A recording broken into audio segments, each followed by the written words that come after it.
of all, we'd like to know about your experience with Audible SUNO. My experience with my experience with Audible SUNO has been fantastic. Must admit that it's a new endeavor for me, because I'm doing a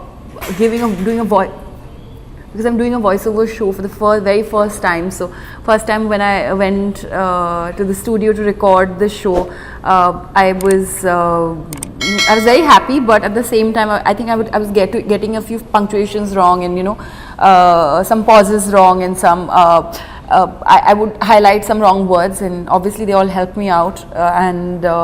Yeah, so speaking about this platform, the app is called Audible SUNO, like you all know, and it's an absolutely free app, so everybody can download it on their phones. And the show that I'm doing is called Matrimonial Anonymous, where there have been men and women have come in and shared their fabulous, fun and endearing stories about how they met their partners, some physically, some through some dating apps, and so what about their journey and what went on to finding their one true partner, and even after finding, sometimes what has happened after they got married. So I thought it's quite a fun group of stories that I got to host. How long you took to research all this about matrimonial sites and everything? Fortunately or unfortunately, I haven't researched it. It's been the team. They have actually sent me the script. I have gone over it, and then I've gone to a recording studio and recorded it with their help, of course. So. Okay, every time we have seen you on screen, but we listen your voice now without saying how challenging it was for you. Like I said in the beginning of this interview, that I was getting a few punctuations wrong, but I guess as an actor, because you deliver so many dialogues every single day, especially if you come from a lineage of TV, you get to say so many lines again and again every single day, that it definitely helps you when you're recording, and with some added inputs. And I guess it's been an experience, and I've learned something new. I'm getting to do something new. I guess you in a visual medium, you act through your eyes and your body language, and there are all these things to kind of support and pad your voice. But the challenge is for people to relate to me, I guess, now with what I'm trying to emote only through my voice, and I'm hoping that people would like it. How much you enjoyed? I loved it. There's just no other Audible.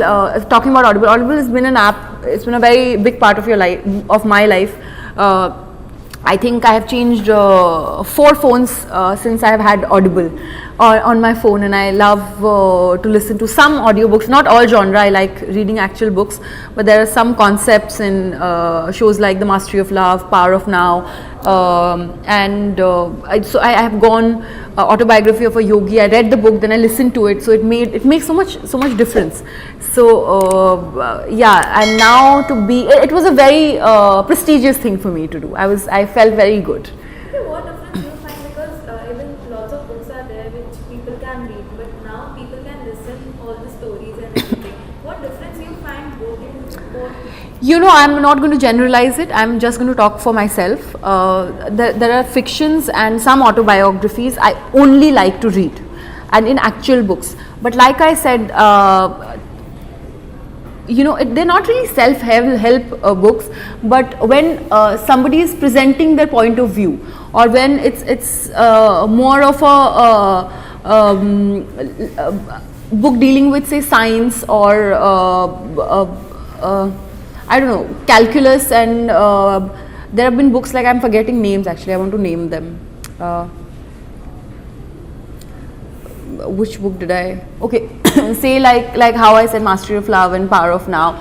Then there was The Subtle Art of Not Giving a Fuck, Everything is Fucked. And there are some Our Planet, some books on nature, talking about, say, whether it's politics or science or arts. When there are books about that, I like listening to them. So you understand the difference. So if it's a fiction or autobiography, I like to read it, but there are some concepts that goes, I kind of understand it better if I'm listening to it. So, and there are some books I like to read and listen to it on audio to kind of understand better. I guess you have gone through many stories one story you want? Unfortunately, I'm not a part of the research, so it's been done by the team. There are a few stories that I really like, but one that is on the top of my head right now is the story of a girl who actually joins a dating app to make her boyfriend jealous. And what happens when she finds somebody on the app to the boyfriend and to the person after. For that, you have to actually listen to the show. So that was one. There was one slightly sad but endearing story of a girl who dealt with dowry, and then there was one guy who after going through a process of seeing 600 women, he couldn't find the life partner, and he was still on that journey at it, trying to find a woman. So there's lots of these fun stories. Okay, there's a lot of matrimonial site. Personally, Mouni se janna chahiye how you look after all the sites.